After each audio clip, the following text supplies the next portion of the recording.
Assalamualaikum warahmatullahi wabarakatuh. Yang saya hormati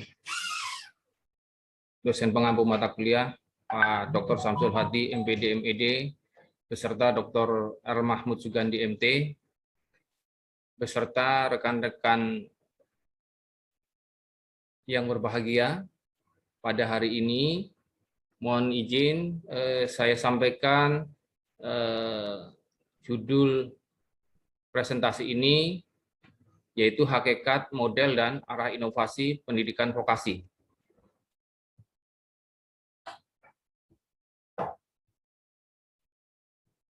Sebagai pendahuluan atau latar belakang, pertumbuhan produktivitas pendidikan, terutama di sini adalah pendidikan Amerika yang sangat lemah, sehingga di sini akan menjadi latar belakang daripada presentasi ini. Merujuk dari data literasi dan numerasi internasional dari penilaian OECD terhadap skill orang dewasa menegaskan gambaran yang meresahkan. Sebagai contoh di sini, kalau kita lihat skill berhitung dan melek huruf yang lahir pada tahun 1988 tidak berkembang dibandingkan yang lahir tahun 1968, 1977. Kalau kita lihat di sini dari grafisnya, yang lahir pada tahun 1988 di sini ini masih kalah jauh dengan yang lahir pada tahun 1968 sampai 1977. Kemudian sebaliknya, yang lahir pada tahun 1978, 1987, 1978, kemudian 1987, ini mendapat skor yang lebih baik dari semua generasi. Dari generasi yang 1947 sampai 1957, kemudian 1958 sampai 1967, dan juga yang terakhir ini 1988 sampai 1996. Nah, ini kalau kita lihat data literasi dan numerasi internasional, ini yang diambil dari 26 negara. 26 negara ini yang membandingkan angka kelahiran dari kohort Amerika dengan negara-negara OECD.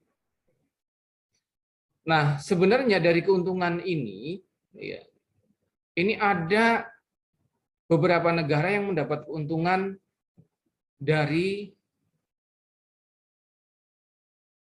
selain negara yang saya sebutkan tadi, yaitu Korea Selatan, Slovenia, Prancis, Polandia, Finlandia, dan Belanda.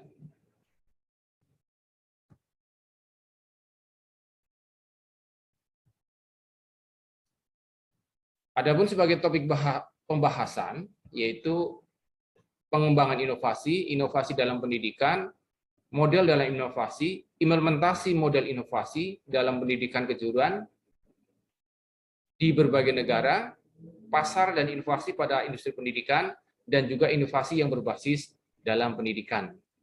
Nah, tujuannya apa? Untuk mengetahui hakikat, model, dan arah tata kelola inovasi dalam pendidikan vokasi. Dalam pengembangan inovasi, ini terlebih dahulu kita harus memahami juga apa sih sebenarnya yang namanya definisi inovasi. Definisi inovasi ini ada beberapa pendapat. Di sini saya sampaikan ada dua pendapat. Inovasi lebih dari kebaruan atau bahkan penemuan.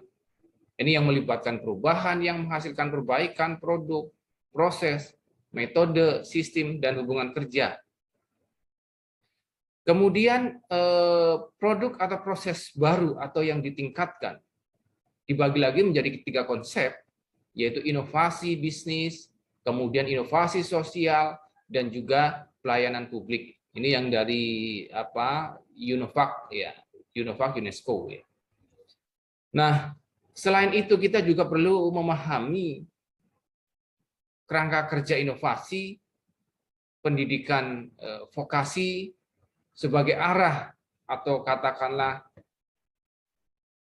sebagai panduan arah dan kebijakan inovasi vokasi itu arahnya kemana.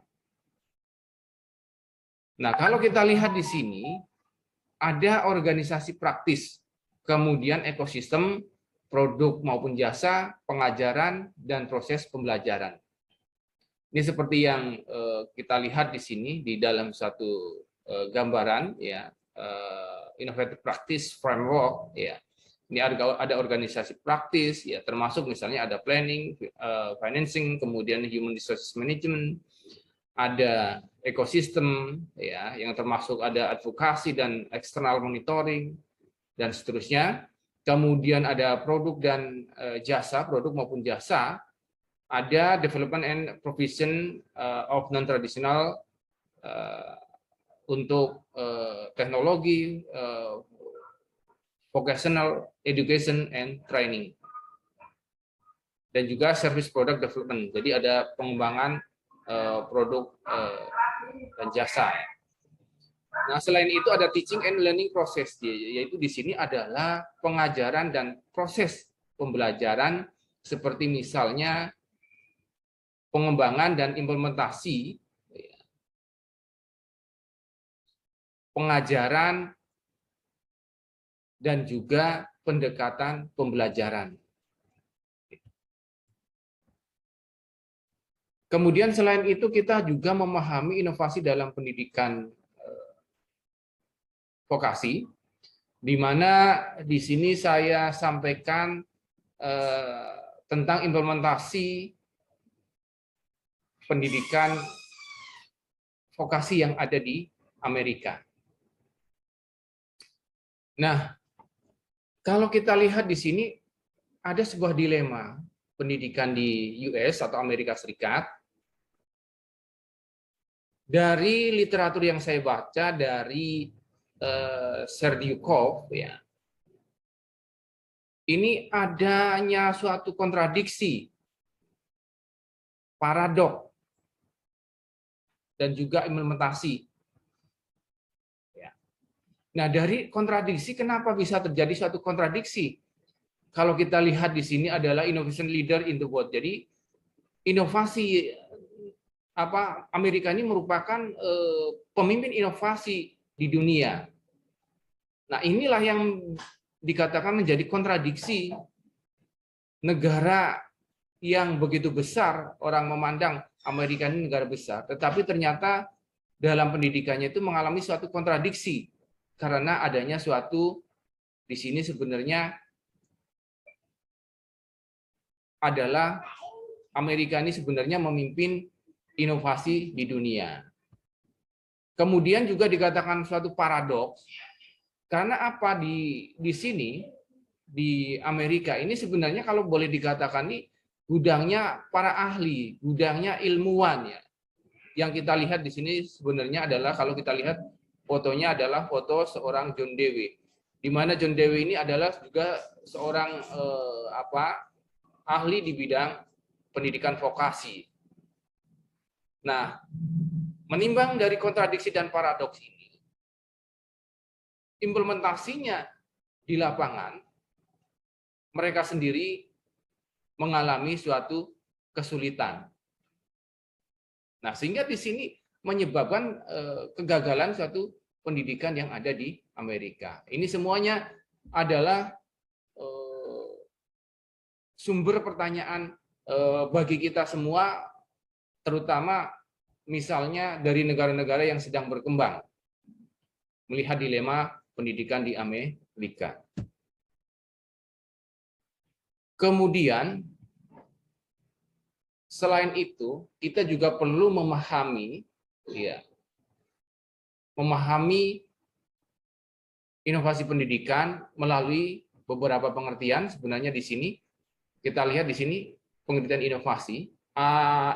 Pengertian inovasi ini adalah ide atau hal baru untuk orang atau kelompok tertentu. Ini pendapat Brewer dan Tierney. Kemudian selain itu, perubahan yang terjadi sebagai akibat dari adopsi objek maupun ide, ini menurut Evans. Jadi, inovasi pendidikan kejuruan menurut Serdyukov itu, inovasi ini dapat berupa teori pedagogik baru, pendekatan metodologis, teknik pengajaran, perangkat pembelajaran, proses pembelajaran, maupun struktur. Nah, kemudian tadi selain mengenal pemahaman inovasi, inovasi juga bisa mengakibatkan suatu dampak. Apa sebenarnya dampak dari inovasi pendidikan ini? Ini juga menjadi kontradiksi teknologi pendidikan dalam produktivitas. Dalam hal ini kalau kita melihat perangkat-perangkat seperti laptop, kemudian tablet, kemudian PC, kemudian ada di sini software yaitu perangkat lunak untuk pembelajaran atau LMS. Ini semua sebenarnya juga boleh dikatakan kontradiksi dalam teknologi pendidikan. Nah, inilah yang perlu kita tanyakan. Kenapa menjadi kontradiksi yang seharusnya teknologi pendidikan ini juga membantu para peserta didik, membantu lembaga untuk lebih efisien dan produktivitas. Kemudian yang berikutnya adalah teknosentrisme. Sebenarnya apa sih teknosentrisme? Ini asumsi bahwa teknologi ini akan menyelesaikan semua masalah instruksional. Ini menurut pendapat Herbert. Tetapi ada sayangnya, instruktur ini sering mengabaikan fakta bahwa komputer ini benar-benar merupakan suatu perpanjangan dari kompetensi manusia, kemampuan manusia.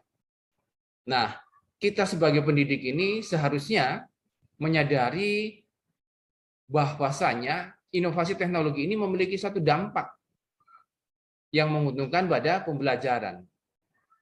Tetapi harus didahului juga oleh kepemimpinan pedagogik, penelitian, dan juga teori yang kuat.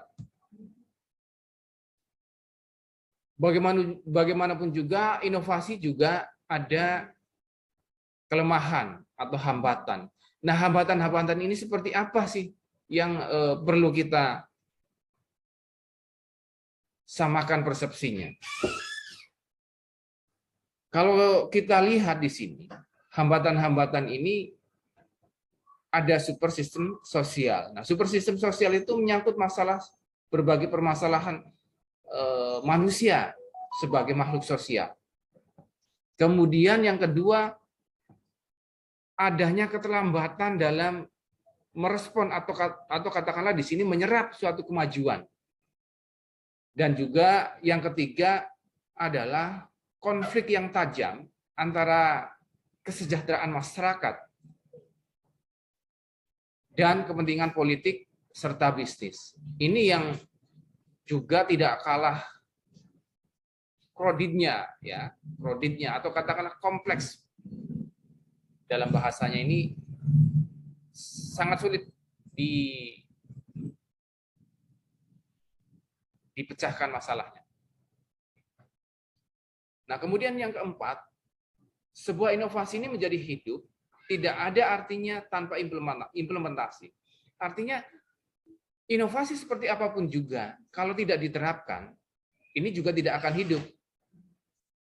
Karena kalau kita melihat dari berbagai inovasi, baik inovasi yang berada di organisasi bisnis maupun organisasi sekolah, itu biasanya juga hanya sebatas slogan saja. Kemudian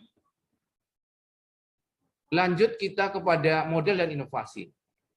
Nah, sebelum kita mengenal model dan inovasi, alangkah baiknya kita memahami keberuntungan. Nah, keberuntungan seperti apa Nah, kalau kita boleh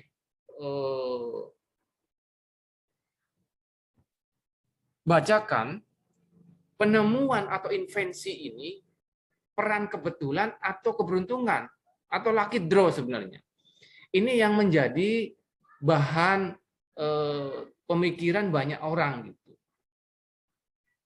Sebagian besar penemuan adalah hasil dari orang-orang yang memiliki ketertarikan pada bidang ilmu pengetahuan atau teknologi. Ya, yang seperti Louis Pasteur katakan juga, kesempatan ini berpihak pada pikiran yang siap. Nah, kalau kita tidak siap dalam ilmu pengetahuan dan teknologi, nah kita juga belum tentu menjadi seorang penemu atau invensi. Nah, jadi temuan atau invensi ini bukan hanya sebatas keberuntungan, tetapi memang di sini sebenarnya ada ketertarikan, ada interest terhadap suatu bidang tertentu, baik ilmu pengetahuan maupun teknologi. Baiklah, selain itu kita berikutnya adalah model inovasi. Berbicara model inovasi, kita memahami dulu sebenarnya konsep kerangka kerja inovasi. Jadi konsep kerangka inovasi ini bermula dari adanya 3 komponen ini, yaitu ilmu pengetahuan dan basis teknologi, maksudnya basis teknologi dan ilmu pengetahuan, kemudian pengembangan teknologi, dan juga yang ketiganya adalah adanya suatu kebutuhan pasar. Nah, basis teknologi dan ilmu pengetahuan ini, ya, diantaranya sebagai contoh adalah creation of new knowledge, atau katakanlah kalau di bahasa Indonesia kan adalah kreasi dari pengetahuan yang baru. Nah, research and development ini juga biasanya juga didominasi oleh universitas, ya, atau katakanlah universitas dan organisasi-organisasi yang berbasis ilmu pengetahuan yang luas. Kemudian selain itu, pengembangan teknologi itu juga didominasi oleh organisasi, ya, kebanyakan organisasi besar. Nah, kemudian kebutuhan pasar ini sebenarnya ada ekspresi dari consumer, ya, ada ekspresi dari customer, di mana ada kebutuhan dan keinginan, ya, untuk mengkonsumsi produk. Nah, itulah merupakan konsep dari kerangka kerja inovasi. Dari konsep kerangka kerja inovasi ini, lalu kita mengenal yang namanya model. Nah, model ini sebenarnya ada beberapa model yang perlu kita pahami. Namun demikian, karena keterbatasan waktu, saya sampaikan ada 2 model, yaitu model inovasi linier, kemudian model kopling simultan. Nah, apa sebenarnya sih model inovasi linier? Nah, model inovasi linier ini awal mulanya itu ada suatu tekanan teknologi. Itu yang pertama. Kedua, yang kedua adalah adanya suatu tekanan pasar. Tekanan teknologi ini, adanya tekanan teknologi itu adanya karena ada 3 komponen juga di sini yang menyangkut penelitian dan pengembangan, manufaktur, ya, kemudian pemasaran, dan juga terakhir adalah pengguna. Nah, selain itu, tekanan pasar itu adanya pertama kali itu maksudnya ini dari hasil pemasaran dulu. Hasil dari pemasaran, kemudian melalui penelitian dan pengembangan, kemudian melalui manufaktur, dan terakhir di usernya atau pengguna. Nah, itulah merupakan inovasi model linear. Nah, kemudian selain model linear, ini juga ada inovasi model kopling simultan. Nah, ini saling terkait, ya, satu sama lainnya. Dari research and development atau penelitian dan pengembangan, kemudian manufaktur, kemudian marketing, pemasaran, dan balik lagi ke penelitian dan pengembangan.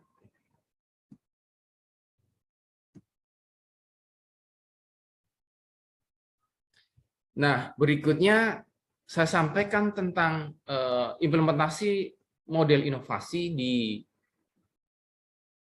negara Korea. Dalam hal ini saya dapatkan artikel yang diambil dari artikel Sun Ah Kim dan kawan-kawan dari negara Korea Selatan. Nah, kalau kita lihat di sini mereka menggunakan model kopling simultan ya. Jadi dari misalnya fostering creative talents, kemudian convergent education, kemudian open innovation ya. Nah, ini terus saling terintegrasi satu sama lain. Kemudian kita juga bisa mendeskripsikan dari hasil penelitian Sun Ah Kim dari Korea Selatan ini secara garis besar, yaitu nama produknya adalah Cleanse atau dibaca Cleanse. Nah, jadi kalau uraian produknya ini bisa dijabarkan adalah sebuah konsep baru wadah lensa kontak yang sekali pakai, yang memecahkan masalah sanitasi termasuk infeksi bakteri yang disebabkan oleh sentuhan eksternal yang tidak dapat dihindari seperti pinset lensa dan jari. Nah, kalau saya tanyakan kepada kaum perempuan, baik yang masih katakanlah muda maupun yang tua yang menggunakan soft cleanse, ya, ini biasanya ini hanya softnya saja dan ini menggunakan tangan. Namun demikian dengan kreativitas dan inovasi yang dilakukan oleh tim mahasiswa dari tim mahasiswa yang bernama Sun Ah Kim dan kawan-kawan ini, mereka membuat cleanse ya, atau biasa di kita ini umumnya itu mengatakan, ada yang mengatakan namanya soft cleanse gitu. Nah, mereka tinggal menambahkan saja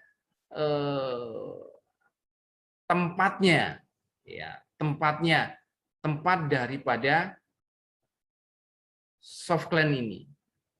Nah, sehingga dengan adanya suatu tempat dari soft cleanse ini, sehingga para kaum perempuan ini, para wanita ini akan terhindar dari adanya suatu infeksi bakteri.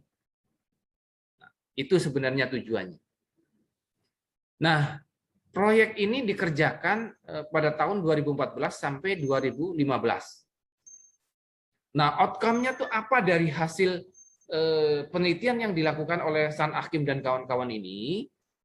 Yaitu, kalau boleh saya memberikan suatu apresiasi, adalah luar biasa.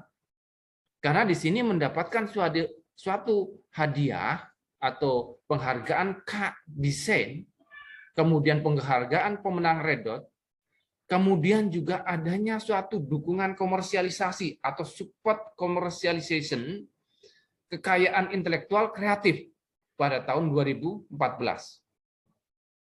Dan juga memperoleh 4 paten desain serta diajukan untuk mengikuti Expo Ekonomi Kreatif 2015. Dan yang terakhir, mereka adalah melakukan atau menandatangani sebuah MOU untuk komersialisasi hasil penelitiannya tersebut. Nah, kalau kita lihat, inilah produknya yang dijual atau dikomersialisasi di Korea Selatan. Oke, kita lanjut. Yang berikutnya adalah model inovasi pendidikan di berbagai negara. Nah, sebelum kita mengenal lebih jauh pendidikan di negara sendiri, kita alangkah baiknya bisa mengenal model pendidikan dari berbagai negara. Kalau boleh kita memberikan suatu contoh, saya contohkan di sini adalah model inovasi di Inggris, ya. Kita lihat di sini, sebenarnya seperti apa sih deskripsi singkat dari sekolah studio yang ada di Inggris. Nah, sekolah studio ini adalah gratis, berdiri tahun 2010, merupakan juga bagian daripada program akademi. Selain itu, dimonitoring oleh otoritas pendidikan setempat, dan juga disponsori oleh sekolah, perguruan tinggi, maupun kelompok masyarakat yang ada. Nah, sekolah itu dirancang kecil sebenarnya. Jadi maksimal sekolah itu 300 siswa. Nah, selain itu ada pula kolaborasi antara bisnis dan industri. Ya, yang mengkhususkan di sini sebenarnya dari segi pendampingan, penempatan kerja, kemudian merancang kurikulum, ini bisa diselesaikan berdasarkan kolaborasi tadi antara sekolah, misalnya perguruan tinggi, kelompok masyarakat, maupun juga kelompok usaha, dunia usaha.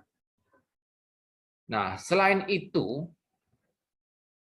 siswa di sekolah studio ini juga mendapatkan keterampilan selain dari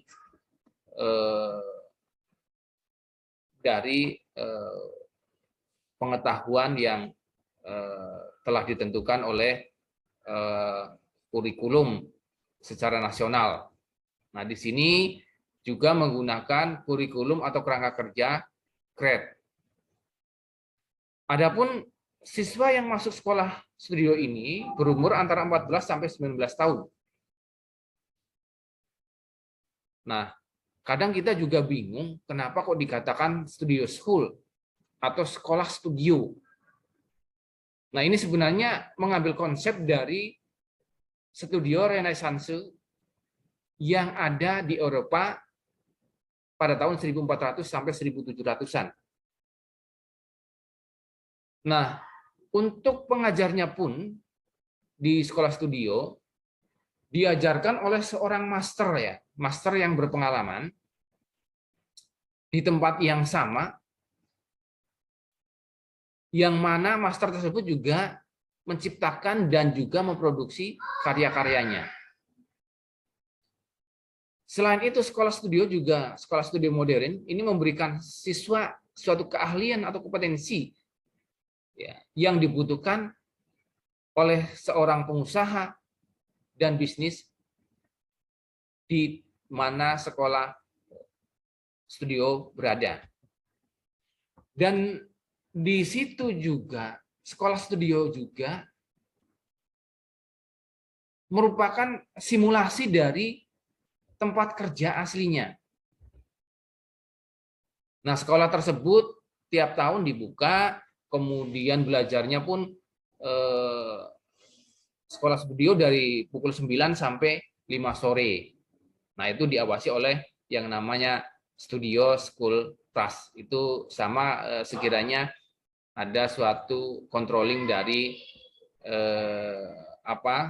lembaga yang ada di mana sekolah tersebut berada. Baiklah, untuk lebih jauhnya memahami sekolah studio, alangkah baiknya kita bisa melihat video YouTube untuk bisa lebih memahami sekolah studio yang ada di Inggris.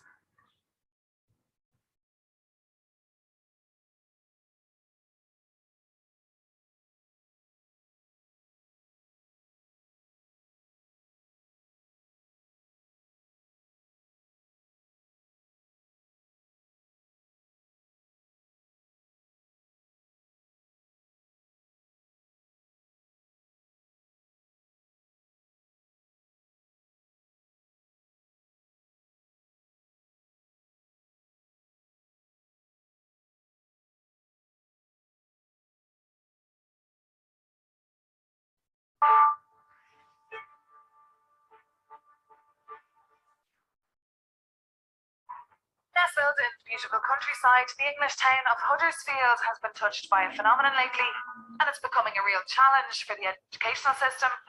In the UK today, 1 in 10 teenagers are opting to leave school at just 16. In doing so, they make up part of the NEET generation, those not in education, employment, or training. Jade could have been one of them. A disconcerting scenario for her dad, Mike. But before she was sad and down, and not as happy as she could be, you know. I believe that if you don't have some sort of education, then you're definitely not going to get anywhere in the job markets, you know. One solution for Jade could be a studio school, a brand new educational concept that came about in 2010. Studio schools offer a mix of both academic and vocational skills and teach students in a more practical and project-based way. Specialists are tasked with nurturing pupils' individual talents, and in the case of Jade, that was fashion. Studio school goers study English and maths, of course, but the main focus is to equip them with a business project or improve their CV. Personal coaches help them with that. Personal coaching allows them to learn the art of self-reflection and to develop skills, the soft skills. I think that we're accelerating our students above other students in other colleges or other schools because we do try and get them to focus on those employability skills like communication, relating to others, enterprising skills, being able to apply your learning and to be able to think and to think logically and rationally. For Jade, studio school has transformed her outlook on life.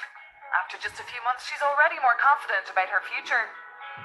I didn't know what I wanted to do, and studio school gives me opportunities that before I never got a chance to do, so it's made me speak to my parents more about education and jobs.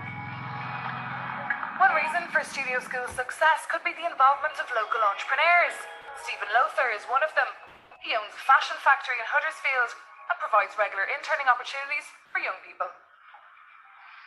We need to give them the right tools to ensure that they will find that success. So I actually think there's no better time to give people as many tools as possible, so when they're in front of a prospective employer, that they have the best start, or maybe they want to start their own business. The studio school concept seems to have taken off in the UK. 13 studio schools are set to open their doors in 2014.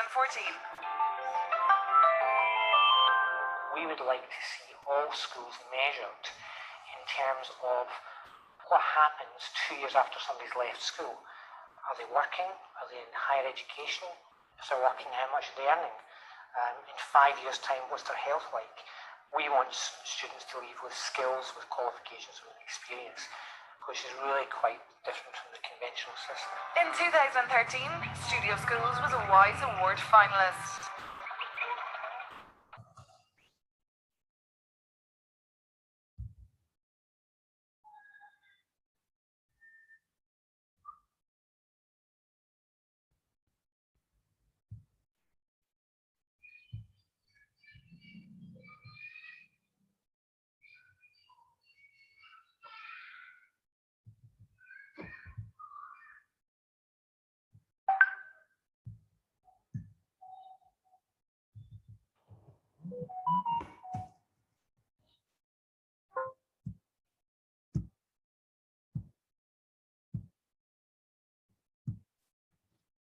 Baiklah, saya lanjutkan.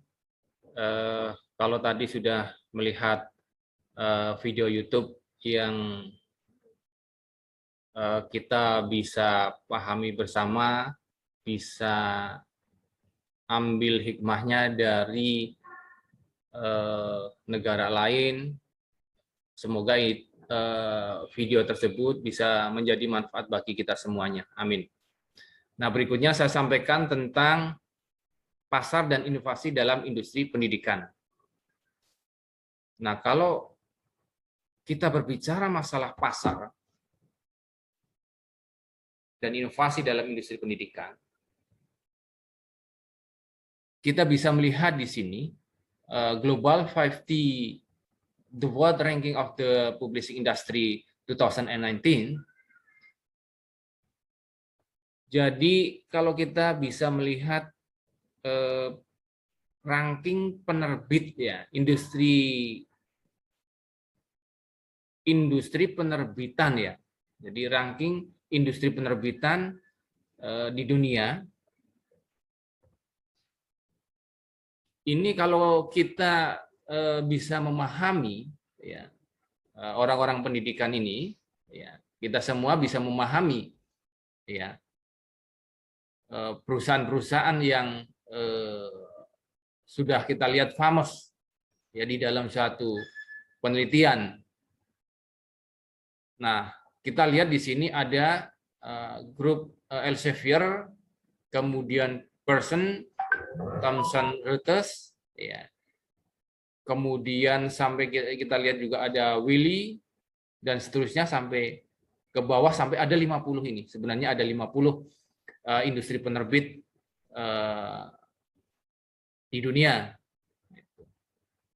Nah, rata-rata ini sebenarnya kalau kita lihat berdasarkan revenue, pendapatannya luar biasa kalau kita melihat mereka. Apalagi kalau kita membandingkan industri penerbitan di Indonesia, nah ini sangat jauh sekali. Kita juga harus belajar, banyak belajar dari negara-negara yang sudah maju. Ya, kalau kita lihat negara-negara yang sudah maju dalam industri penerbitan ini, ya rata-rata dikuasain oleh negara-negara besar seperti ada UK, US, Kanada, Jerman, Prancis, dan seterusnya. Begitu pula Cina. Ya, ini rata-rata dikuasain oleh negara-negara besar. Nah, inilah sebenarnya yang harus kita pahami bersama agar kita dapat mengambil hikmahnya, dapat belajar dari pasar industri pendidikan yang ada di negara-negara besar. Berikutnya, selain itu, inovasi berbasis bisnis dalam industri pendidikan ini juga kita dapat dilihat dari pengajuan paten. Nah, kalau kita lihat di sini, inovasi pendidikan ini kan sebenarnya tindakan menciptakan dan kemudian menyebarluaskan alat pendidikan baru serta praktek instruksional baru, bentuk organisasi dan teknologi. Nah, ternyata yang mengajukan paten ini juga terdiri dari negara-negara besar. Kalau kita lihat pengajuan paten terkait pendidikan berdasarkan tahun prioritas dan negara penemu dari 2002 sampai 2012 dengan rata-rata bergerak 5 tahun. Nah, sebagai contoh ini saja sebagai contoh lah kalau boleh saya bacakan di sini, US ini dari tahun 2004 mengajukan paten sekitar 47-an gitu, 47 paten. Kemudian tahun 2005 sampai 2009 ini ada 35. Dan tahun 2010 2014 ini ada 25 gitu. Nah, ini juga sebenarnya kalau kita lihat grafiknya sebenarnya variatif ya, variatif atau katakanlah fluktuatif di sini ya, dari negara-negara besar. Nah, ini kalau kita lihat paten ini negara-negaranya diantaranya adalah US, ada Uni Eropa dan Jepang. Malah Jepang di sini masuk ketiga ya. Ya kita ketahui bersama bahwasanya Jepang ini juga kan inovasinya tertinggi ya. Kalau kita melihat negara Jepang, inovasinya tertinggi juga dari negara-negara Asia ya. Kemudian selain itu ada Korea, Cina, Kanada, Israel, Australia, Switzerland, kemudian ada Federasi Rusia, Norwegia, dan seterusnya. Nah, inilah yang merupakan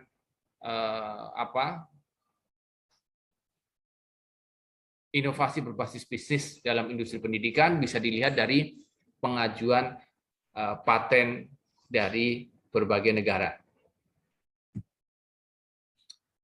Sebagai penutup, merujuk dari buku UNESCO UNIVAC 2019,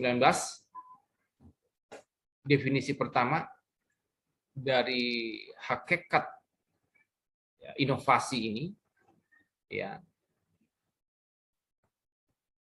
didefinisikan sebagai suatu perubahan yang signifikan melalui suatu transformasi yang sistematis menuju praktek yang baru.